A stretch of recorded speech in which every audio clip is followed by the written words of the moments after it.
अहम ख़बर अव्हांखे ॾियूं त बदीन में वापारीअ जो चोरी इल्ज़ाम हेठि निगरीअ ते तशदुद कयो वियो आहे। वापारीअ पारां निगरीअ ते तशदुद ऐं रसे सां ॿधण जी कोशिश वारी वीडियो वायरल थी वई आहे। वीडियो में पीरसन उस्मान मेमुर निगरीअ खे रसे सां ॿधण जी कोशिश कंदे नज़र अची रहियो आहे। शहरीअ जो चवणु आहे त निगरी संदसि पैसा चोरी करण जी कोशिश कई आहे। अव्हांखे अहम ख़बर ॾियूं पिया। बदीन में वापारी चोरी इल्ज़ाम हेठि निगरे ते तशदुद कयो आहे।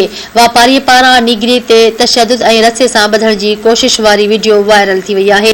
वीडियो में पीरसन उस्मान मेमुर निगरीअ खे रसे सां ॿधण जी कोशिश कंदे नज़र अची रहियो आहे। अव्हांखे आगाह कयूं पिया। शहरीअ जो चवणु आहे त निगरी संदसि पैसा चोरी करण जी कोशिश कई आहे।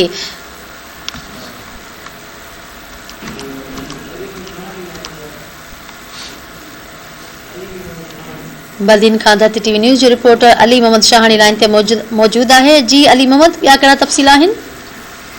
जी बिल्कुल आहे, तव्हांखे ॿुधाईंदो हलां त बदीन जे शहबाज रोड ते क़ाइम स्कूल जे अॻियां गाॾो बीहारे शयूं विकणंदड़ 7 साला मौलवी उस्मान मेमण जो वापारी ऐं चोरी जे इल्ज़ाम में पोरियत बशीर बला जी मासूम 8 सालनि जी न्याणी खे रसनि सां ॿधी तशदुद कयो ऐं न्याणी ज़ोरदार रेडियो बि कंदी रही, इलाजूं बि कंदी रही। जॾहिं त मिंतर करण बावजूद न छॾियो त पोइ हिनखे जेको सो न रहम आयो ऐं शहरियुनि तरफ़ां वरी दुकानदारनि विच में पइजी उन ॿारड़ी खे आज़ादु करायो। उते जेके माण्हू मौजूदु हुआ उन्हनि तरफ़ां हिननि मंज़रनि जा जेके फुटेज ठाहिया विया जेके सोशल मीडिया ते वायरल कया विया आहिनि ऐं SSP बदीन खां मुतालबो कयो त उन वापारी खे फौरी नंढड़ी खे जेके रसम सां ॿधी तशदुद कयो वियो गिरफ़्तार कयो वञे।